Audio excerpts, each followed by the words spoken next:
Okay, so now we're moving on to tiles, and this is one of those blocks that I talked about where you actually start to plan how you're drawing. So the first thing you're going to do, and this is one where you start in the centre because it's easier to work out when you're working on a small block. And these designs in this session as well are really designs that you would use for sort of feature blocks where you're just machine quilting and it would be a fairly plain block. So first thing I'm going to do is actually draw a rectangle. It doesn't have to be equal or anything else. And although you want the lines to be fairly straight, if they're not, it's not. The idea is that you're free motion, so you'll actually work around it like this. Okay, so you will have momentary stops at these points here. Now you're going to fill in this one with a filler, and for this first one we'll just do a spirelli. So we're just moving down, or squiggly diddly, or whatever else you want to call it, spaghetti. So it's the one where you think jigsaws, big or small. Here we're doing it. Cool, I'm doing a jigsaw at home at the moment, something else, a lockdown boredom. I was doing really well till our youngest cat got at it and ate a piece and chewed holes in several other bits, so I'm not doing great. But you have to think about where you want to come out, which, because I was talking about the cat, I totally forgot. Okay, so I'm aiming to come out here because now I want to come out and draw a shadow line around this. So here I am going round again with a second line. Now I want to draw another rectangle shape, but I don't want that to be the same here. Okay, I have to now think about where I want to come out, because for the purpose of this block I want to either come out where I've gone in or at the opposite side. So this is actually where I'm aiming for. So the whole time you're filling, you want to be bearing in mind that you want to fill across here, but you actually want to come out here because you want to be able to draw that line around here. You don't want to get to a point like here and then you've got to go along here and put that second line, and the same down here. So this is where we're coming in. Okay, so this is our entry point. I'm going to put an arrow there. And now this time I'm going to put some pebbles in. So I'm now going to fill this, must be mad, with pebbles. We'll see again. Don't want them to all be very even, so we'll try to remember that we're coming round. This is a good one as well, that if you want to do fillers in this and use some of the other designs that you'll be doing in the future, draw the outline squares or rectangles, but don't actually fill some of them in. So you can leave some of them blank and go back to this later when you've learnt some other shapes.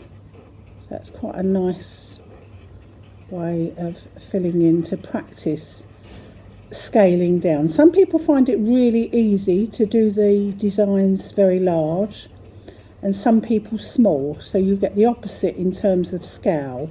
Some people find it really easy to scale up and some find it really hard to scale down. That probably says the same thing, but you get what I'm trying to tell you. So remember, I'm coming out where that green crosses, so the whole time I'm now doing this I'm thinking about how I'm going to get out down in that corner. So I don't want to work myself into a different corner. I'm just going to keep going.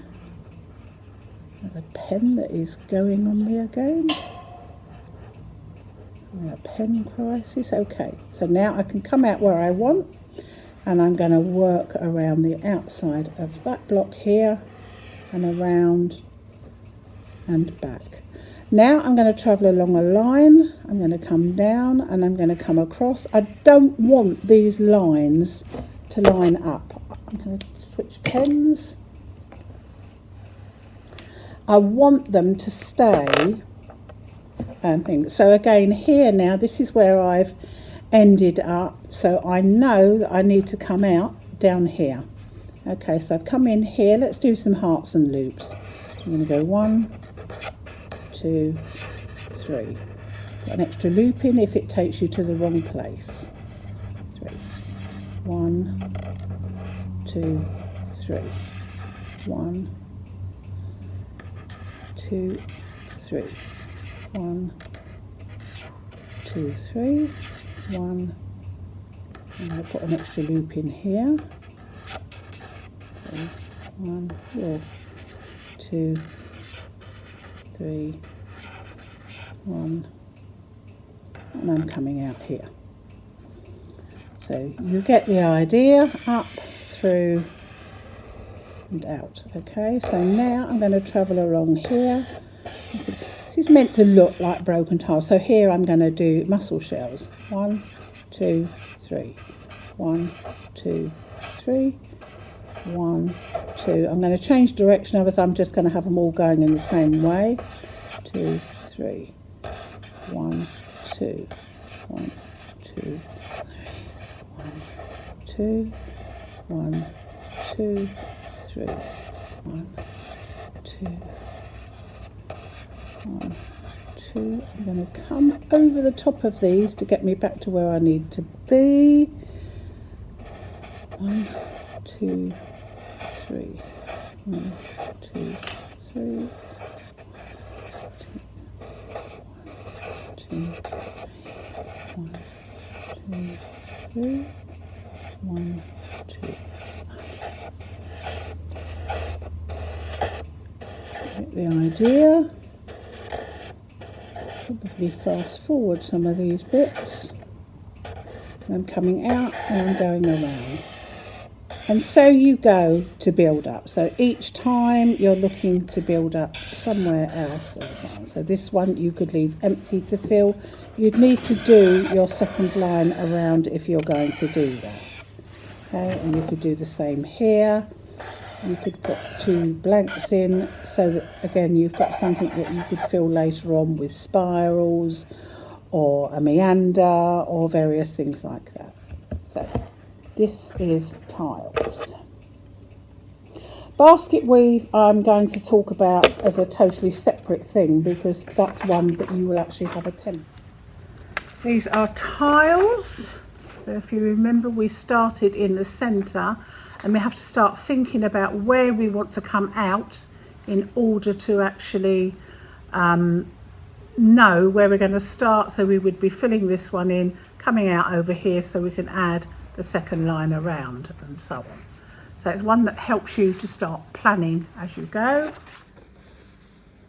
I'm going to be redrawing this particular example of a block because I actually made a mistake on it, and the mistake I've made is by actually not continuing these lines so that they go down, so they actually look wrong. So I'm going to start again with that. This is a block that you can do with rulers, and you can use any shape rulers you want. You don't have to have any special rulers to do this. This is one where you would use a friction pen to actually start your first lines on, and the first lines that you would be putting onto your quilt are these ones here. So I do 1, and these can be any shape. You could do these in circles or you could do them in squares. It's entirely up to you. But if this is my first one, this would be my second, and this needs to look as if it's sitting underneath. So I'm going to bring that one down, so it comes right down here. Got to remember that those 2 lines still have to join. That one here and here, and then a final one I will do. Let's have a look at this. They can be any shape you want them to be. So this one here. Here, let's bring this one across here, and finally here. So you'll see that I've drawn the outline shapes. Now the very first block you would, and this outline is what you would draw in friction pen, and the rest of it you would do on your machine. So you'd start by outlining this very first one, and then when you reach back to the beginning you'd come down and you'd come round. I'm afraid I've got a bit of a shaky hand today, so lines may not be as straight as I would like them to be. This is one where you'll be able to break your thread in the centre of your stitching. Oh gosh, that's a really wobbly line. You get the idea.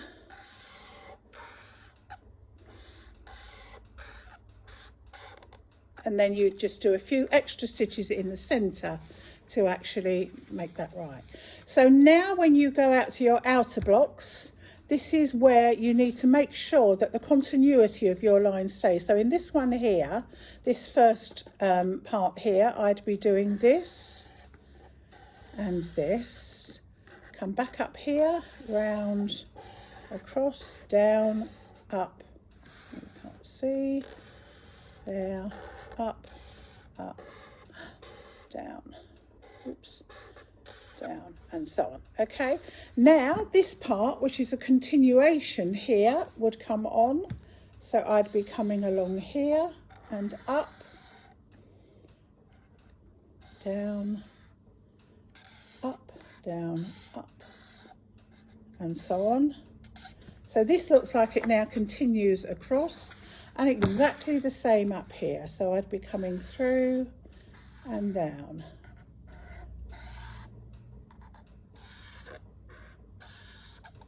So that the end of them, where you'd be finishing off arguably, would be sort of somewhere in the middle down here.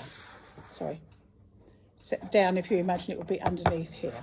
Okay, so this next one here, we'd be doing exactly the same on the top corner. So I'm just literally going to fill in a couple of triangles there. Now here, on this bottom part, I'd be coming down, along, and up. Then I'll be doing that around again, along. I'm going to knit round that so that I can just go up there, and then I'm going to come back along here.